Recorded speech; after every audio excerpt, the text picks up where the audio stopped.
My boss fired me on the worst day of my life, and 3 months later, I became his maid, without him even recognizing my face. My name is Miriam. I am 40 years old. I worked for 10 years at the same company. I did my job well every day. I came early and left late. I never missed a day. But I had problems at home. My daughter needed surgery. The doctor said she needed it soon. The surgery cost a lot of money. I did not have enough money. I had debts too. The bills came every week. I could not pay them all. His name was Rowan. He was the boss of everyone. I went to his office. I felt scared, but I needed money. I asked him for an advance. He looked at me. He did not smile. He said he would think about it. That same day, something bad happened. A young woman worked with us. Her name was Jessica. She was new. She was only 25 years old. Rowan liked her a lot. He called her his golden girl. Jessica made all the schedules. It was her job now. She made a big mistake. A very important client got angry. The schedule was all wrong. Jessica was scared. She did not want Rowan to know. So she told him it was my fault. She said, I changed the schedule. She said, I made the mistake. It was a lie. I did not touch the schedule. But Rowan believed her. Rowan called me to his office. I went there fast. I thought he wanted to talk about the money, but his face looked cold. He looked angry. He did not ask me to sit down. You made a big mistake, he said. His voice was loud. The door was open. Other people could hear everything. But I did not, I said. He stopped me. I do not want excuses, he said. You are incompetent. You are outdated. You cannot do your job anymore. My face felt hot. My hands started to shake. I tried to explain. I said, Jessica made the mistake. I said I could show him proof, but he did not listen. He looked at his phone. He did not look at me. I am firing you, he said. His voice was flat and cold. You can leave now. I could not breathe. I stood there. I could not move. The other workers looked at me. They heard everything. I saw their faces at the door. My voice was small. My daughter needs surgery. I asked you for an advance. Please. He looked at me then. His eyes were hard. That is not my problem, he said. And you will not get severance pay. This was gross negligence. You broke the rules. You get nothing. Nothing. I worked for 10 years. I gave him everything, and now I got nothing. He called security. 2 men came. They looked at me. One of them said I had to leave. I walked to my desk. My legs felt weak. Everyone watched me. No one spoke. I put my things in a box. My hands shook so much. I dropped my coffee cup. It broke on the floor. I left it there. The security men walked next to me.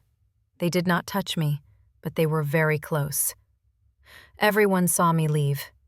They walked me like I was a criminal, like I stole something. But I only worked hard. I only tried to help my daughter. Jessica stood near the elevator. She saw me. She smiled a little. It was a mean smile. She was happy. She destroyed my life. And she was happy. I got in the elevator. The doors closed. I looked at the box in my hands. 10 years fit in one small box. I thought about my daughter. I thought about the bills. I thought about the surgery. How would I pay for it now? The elevator went down. I went down with it. My life went down too. Everything was falling. I could not stop it. I could not fix it. I walked out of the building. The sun was bright. It hurt my eyes. I walked to the bus stop. I held my box. People walked past me. They did not look at me. I was nobody now. I had no job. I had no money. I had nothing. I sat on the bench. I waited for the bus. I did not cry. I could not cry. I just felt empty, cold, lost. Rowan fired me. He did not care. He did not listen. He threw me away like trash, and I could not do anything about it. I just had to go. I just had to leave. My life ended that day. I just did not know it yet. 3 months passed. Everything got worse. I could not find a new job. I sent my papers to many companies. No one called me. No one wanted me. Rowan gave me a bad reference. He told everyone I was incompetent. The word followed me everywhere. I lost my apartment. I could not pay the rent. The landlord told me to leave. I packed our things. My daughter cried. She did not understand. She asked me why we had to go. I could not tell her the truth. I just said we would find a new place soon. We stayed with my friend Maria. She was kind, but her apartment was small. We slept on her couch. My daughter slept next to me. I did not sleep much. I looked for work every day. I went to stores and offices. I asked everyone. They all said no. The surgery date came closer. They asked about payment. I had no money. I had nothing. I felt like I was drowning. I could not breathe. I could not think. Then an agency called me. A woman said she had a job. It was a cleaning job, a live-in housekeeper. The pay was very good, very high. I asked why the pay was so good. She said the client was difficult. He fired everyone. No one stayed long, but the money was real. I could pay for the surgery. I could help my daughter. I said yes. I had no choice. I needed the money. The woman gave me an address. She said I could start tomorrow. I said, "Thank you." My hands shook when I wrote down the address. The next day, I went to the place. It was a big building, very expensive, a penthouse at the top. The elevator went up and up. My stomach felt sick. I did not know why. I just felt wrong. The elevator stopped. The doors opened. I walked to the door. I used the key the agency gave me. The door opened. I walked inside. The smell hit me first. Alcohol, trash, something rotten. I looked around. The place was a mess. Bottles everywhere, broken glass on the floor, papers scattered on every table, dirty plates in the kitchen. The curtains were closed. Everything was dark. I walked through the rooms. I saw photos on the wall. My heart stopped. I knew that face. It was Rowan. This was his home. The man who fired me. The man who destroyed my life. I was in his house. I was his new maid. I wanted to leave. I wanted to run, but I thought about my daughter. I thought about the surgery. I thought about the money. I could not leave. I needed this job, even if it killed me inside. I started to clean. I picked up bottles. I swept the glass. I opened the curtains. Light came in. The place looked even worse in the light. Then I heard the door. Someone came in. Heavy steps. I turned around. Rowan stood there. He looked terrible. His clothes were wrinkled. His eyes were red. He smelled like alcohol. He looked at me. His eyes passed over me. He did not know me. He did not recognize me at all. 10 years. 10 years I worked for him, and he did not know my face. "Who are you?" he asked. His voice was rough. "I am the new housekeeper," I said. My voice was quiet. I looked at the floor. "Good," he said. "The last one quit. They all quit." He walked to the kitchen. He opened a bottle. He poured a drink. His hand shook. The liquid spilled on the counter. It dripped on the floor. He looked at me. "Clean that," he said. He pointed at the spill. Then he walked away. He sat on the couch. He drank. He watched me. I got a cloth. I got on my knees. I cleaned the floor. He destroyed my career. He took everything from me. And now, he watched me scrub his floor. He watched me clean his mess, and I did it. I did it because my daughter needed to live. I did it because hunger has no pride. I did it because I had no other choice. I wiped the floor clean. My knees hurt. My back hurt. But my heart hurt more. This was my life now. This was what I became. The woman who cleaned the floor for the man who broke her. I stayed at Rowan's penthouse. I cleaned every day. I cooked his meals. He barely spoke to me. He drank a lot. He was always angry or drunk or both. But I noticed strange things. He bumped into tables. He knocked over glasses. He held papers very close to his face. He squinted at his phone. Sometimes he closed one eye. He thought I did not see, but I saw everything. One night he could not find his keys. He looked everywhere. He touched the table. He felt along the counter. His hands moved fast. He looked scared. I found the keys. They were right there on the chair. He did not see them. They were right in front of him. But he did not see them. I understood then. He could not see. Well, maybe he was going blind. That was why he was here. That was why he was falling apart. He was hiding. He was scared. I did not tell him I knew. I just watched. I started to put things in the same place every day. I made sure nothing was on the floor. I turned on more lights. He did not thank me, but he stopped falling so much. Then one night, something bad happened. I heard a crash. I ran to his office. He was on the floor. Blood came from his hand. Glass was everywhere. A broken bottle. Papers scattered all around. He was looking for something. He could not find it. "My medicine," he said. His voice shook. "I need my medicine. Where is it?" I looked around. I saw the bottle on the high shelf. He could not see it. I got it for him. I gave it to him. He took the pills. His hands shook. I got a towel. I wrapped his hand. I cleaned the blood. I picked up the glass. I did not speak. I just worked. He watched me work. He was quiet. I organized the papers on his desk. I put them in order by date, then by type.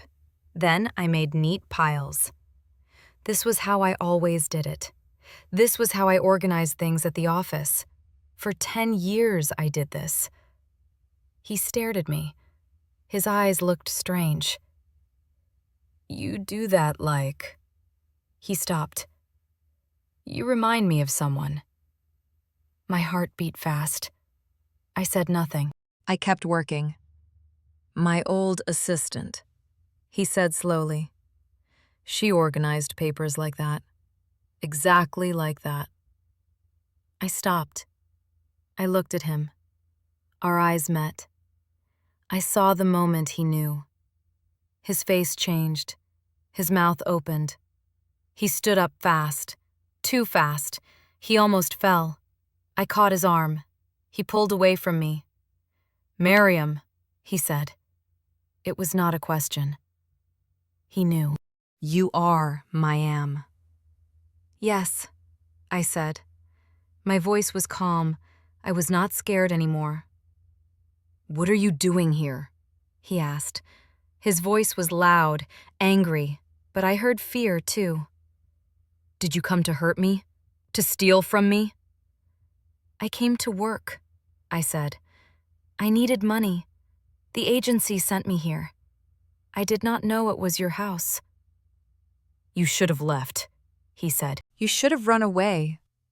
I needed the job, I said. My daughter needs surgery. I needed the money, so I stayed. He looked sick.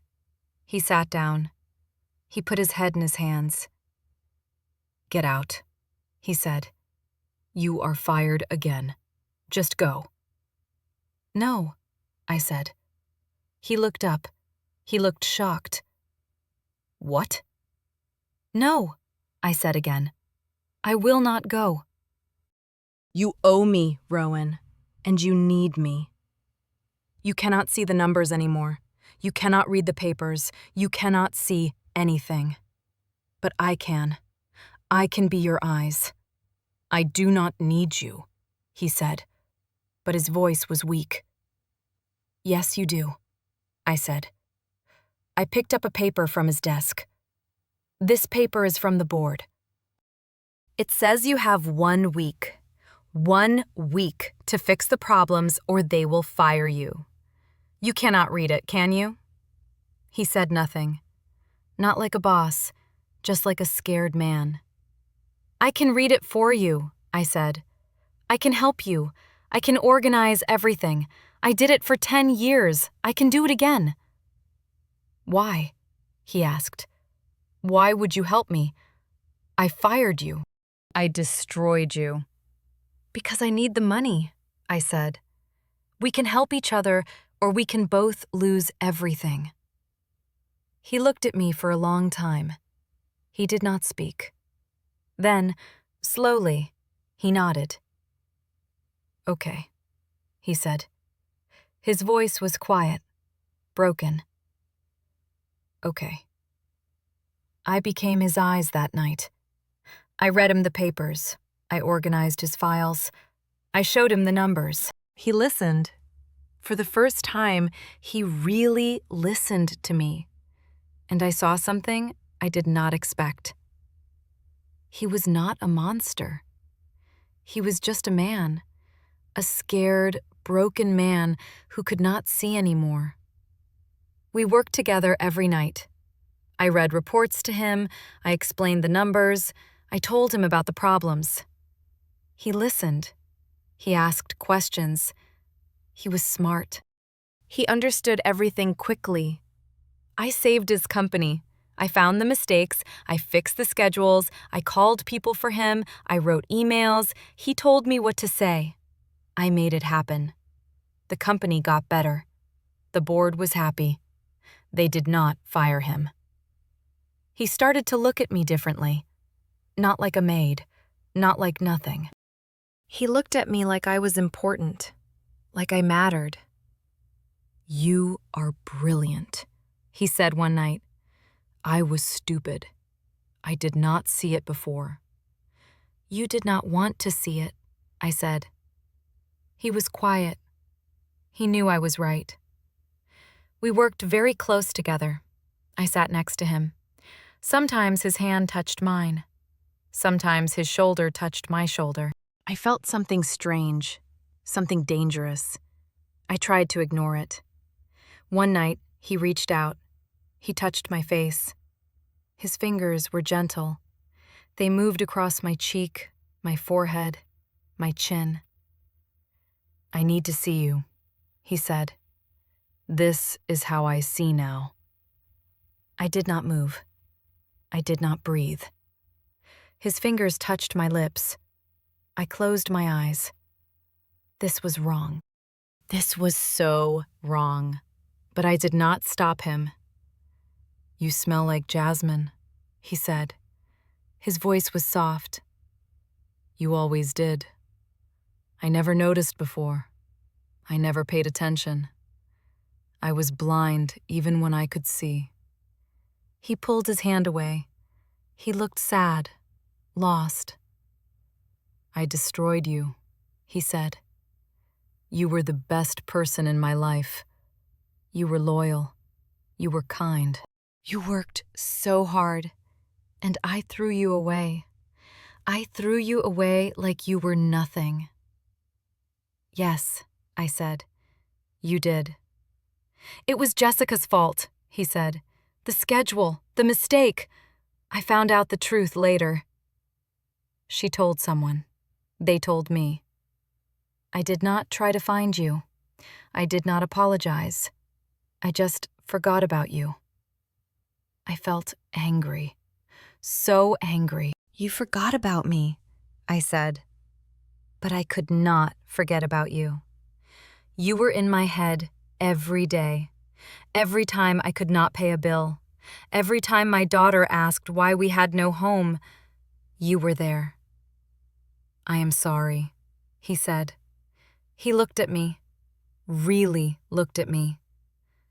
"I am so sorry, Miam."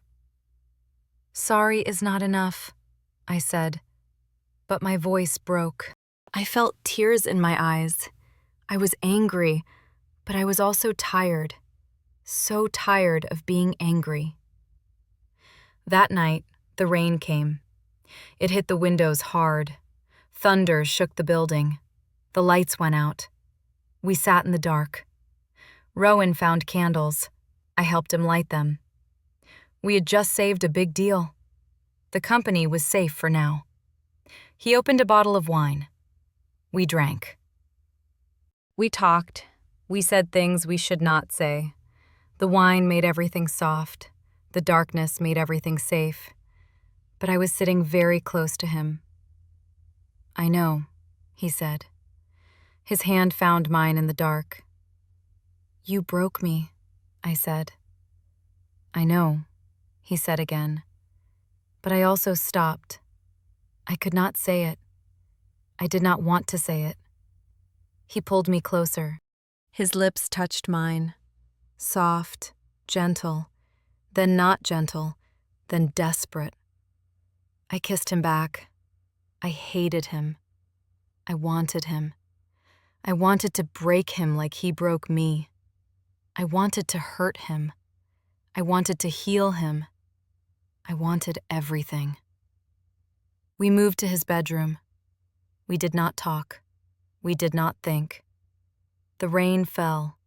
The thunder crashed. We came together like a storm. It was angry. It was sad. It was passionate. It was everything we could not say with words. After we lay in the dark, he held me. I let him. I should not have let him. But I was too tired to fight anymore. Too tired to be angry. Too tired to be alone. "This changes nothing," I said. "I know," he said. But we both knew it changed everything. We crossed a line. We could not go back. We could not pretend anymore. This was not just about work. This was not just about money. This was something else, something dangerous, something real. I fell asleep in his arms. For the first time in months, I felt warm. I felt safe. But I also felt scared, because I knew this could not last, because I knew he would break me again. Men like Rowan always did. I woke up in his bed.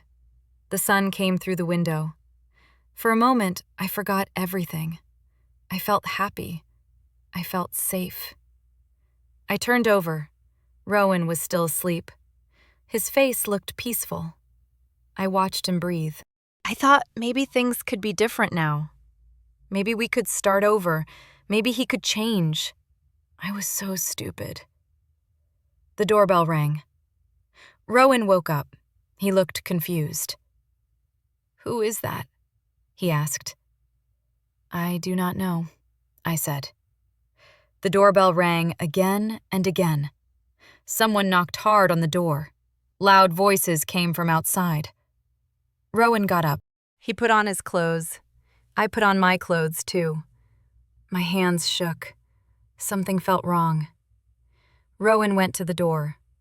I heard voices, loud voices, angry voices. Then I heard one voice I knew. Jessica. I walked to the door. I saw them. Jessica stood there. 3 men in suits stood with her. Board members. I knew their faces from the office. A woman with a camera stood behind them. Press. Jessica saw me. Her eyes went wide. Then she smiled. That same mean smile. She pointed at me. "There she is," Jessica said. Her voice was loud. "Everyone could hear. That is Miam, the woman I told you about, the disgruntled employee Rowan fired. She is here to destroy him." The board members looked at me. They looked at Rowan. They looked at the penthouse. They understood everything. "She is taking advantage of him," Jessica said. "He is sick. He cannot see well. She is using his condition. She is a gold digger. She is a spy. She wants to steal company secrets. She wants revenge." "That is not true," I said, but my voice was too quiet.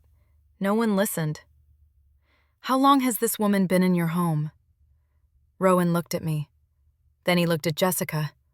Then he looked at the board members. I saw his face change. I saw the fear in his eyes. He was scared. Scared of losing his job. Scared of losing his company. Scared of looking weak. "Rowan," I said, "tell them the truth." He did not speak. He just stood there. The board members waited. The camera waited. Everyone waited. "She worked for you before," a board member said. "You fired her, and now she is in your home. This looks very bad, Rowan. Very bad." "I can explain," Rowan said, but his voice was weak. "Then explain," the man said. Rowan looked at me again. I saw it in his eyes. I saw what he was going to do. He was going to throw me away again. He was going to save himself. He was going to let me fall. He started. He stopped. He looked away from me. "She should not be here." My heart broke again. He did it again. "Get her out," a board member said. "Call security. This is a scandal. We need to protect the company image." Rowan turned away from me. He could not look at me. "Just get her out of here," he said. His voice was cold, empty. Security came. The same men from before. They walked toward me. Jessica smiled. She won again. But I did not cry this time. I was not sad. I just looked at Rowan. I looked at him with pity. He was small. He was weak. He was nothing. "You are not blind, Rowan," I said. My voice was clear and strong. "You are just empty. You have nothing inside. No heart, no soul, just fear." I walked out. I held my head high. The security men did not touch me. I walked out by myself. I left him there. I left him with his company. I left him with his image. I left him with his fear. The door closed behind me. I walked to the elevator. I did not look back. I was done. I was finished with him. He could not hurt me anymore. I would not let him. Inside the penthouse, Rowan stood alone. Everyone left. The board members left. The only person who helped him. The only person who stayed. He had his empire, but he lost his soul. 2 days after I left, Rowan called a meeting. All the staff came. The board members came too. Jessica stood at the front. She looked happy. She thought she won. Rowan walked in. He looked different, tired, sad, but also strong. He looked at Jessica. "Jessica," he said. His voice was loud. "You made a mistake with the schedule. Then you blamed Miriam. You destroyed a good woman's life to save yourself." Jessica's face went white. "That is not true," she said. "It is true," Rowan said. "I have proof now. I found the emails. I found the records. It was all you." "You are fired. Security will walk you out now," Jessica screamed. She cried, but security came. They walked her out just like they walked me out. But this time, it was right. This time, it was fair. Then Rowan turned to the board. "I have something to say," he told them. "I am going blind. I cannot see well anymore. I hid it from you. That was wrong. I need to step down. I need to take a leave.